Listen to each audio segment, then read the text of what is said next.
AP assembly సమావేశాలు ప్రారంభమయ్యాయి. Live ద్వారా చూద్దాం.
Honorable Chairman, Andhra Pradesh State Legislative Council, Honorable Speaker, Andhra Pradesh Legislative Assembly, and Honorable Members of the State Legislature.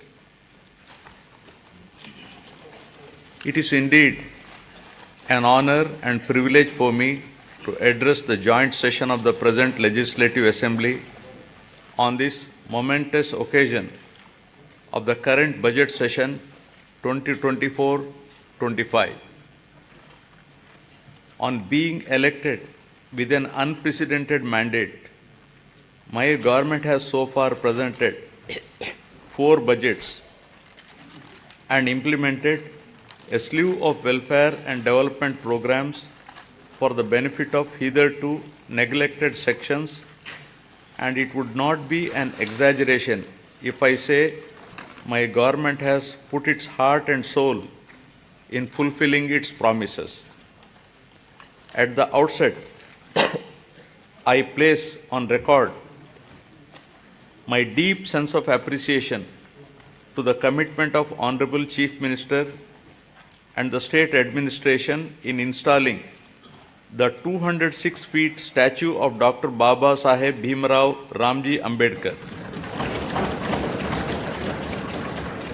The magnificent statue, built in a sprawling campus of 18.81 acres in Dr. B.R. Ambedkar Swaraj Maidan in the heart of Vijayawada city, at the cost of 404.35 crores, will remain in the history as a place to visit and to cherish its elegance for generations to come in the state of Andhra Pradesh.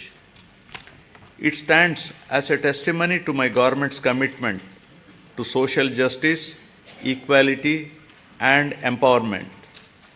I am pleased to inform this august House that under the astute leadership of Honorable Chief Minister Shri Y.S. Jagan Mohan Reddy Garu, this pro-poor government has touched every section of the society, especially the underprivileged, vulnerable, and those in need of support, be it the farmer, the unemployed youth, the auto driver, the weaver, senior citizens, women, children, or any other member who is socially and economically backward has benefited in one way or the other from my government.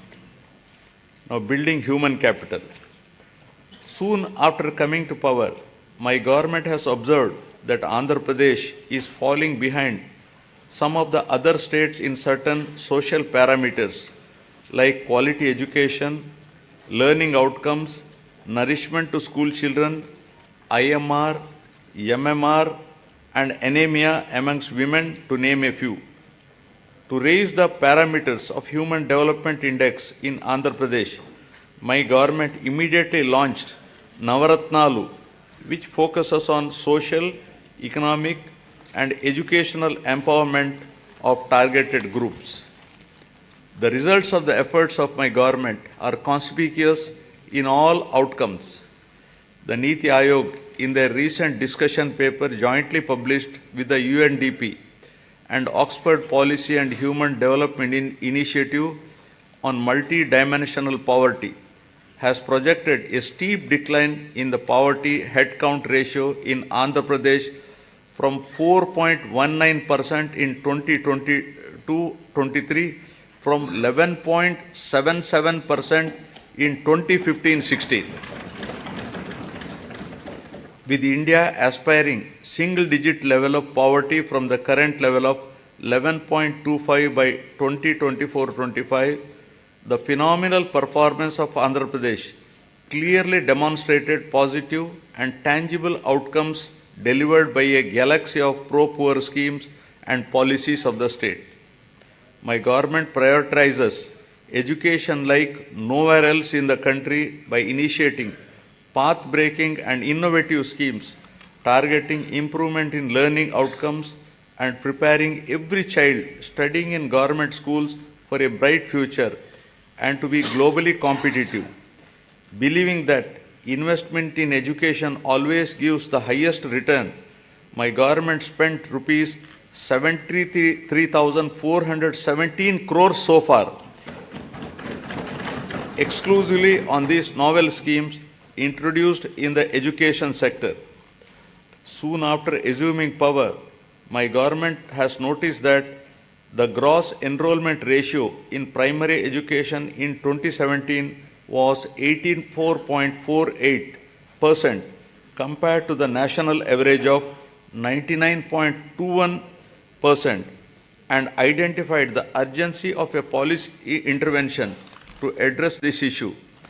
With an intent to make sure that poverty does not prevent parents from educating their children, my government launched a unique and innovative scheme, Jagananna Amma Odi, in 2019, under which the government directly deposits an annual financial assistance of rupees 15,000 in the bank accounts of the mothers belonging to BPL families, with children studying from class 1 to intermediate.